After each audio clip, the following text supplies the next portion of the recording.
So I started in TAP as a service coordinator, which was a lot of work. But I also think it really opened me up to all the struggles that a lot of our participants are facing.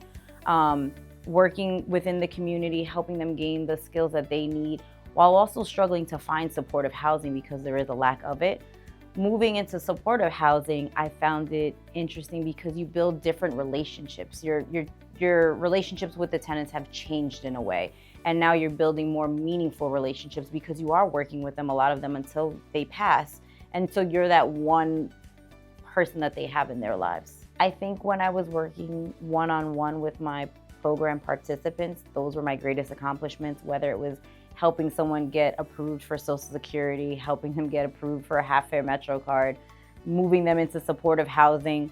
I had one tenant who was on the wait list for a really long time, and we finally got her into one of our newer buildings, and seeing the joy on their faces that, like, this is theirs, because when they're in TAP, it was shared, versus when they moved into supportive housing, they were able to have their own apartment. And for some people, this was the first time they've ever had their own apartment. And it's really a moving moment.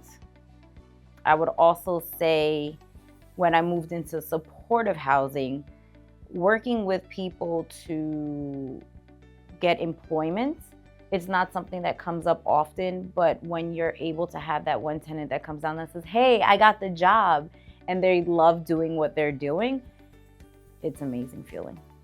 So the DEIA, Diversity, Equity, Inclusion, Access for All Committee is really important to me because it solidifies community access, maintaining and staying an anti-racist agency, and actually doing the work to push forward in that. I think community access has always been at the forefront of things and very progressive, whether it was with harm reduction, person-centered planning.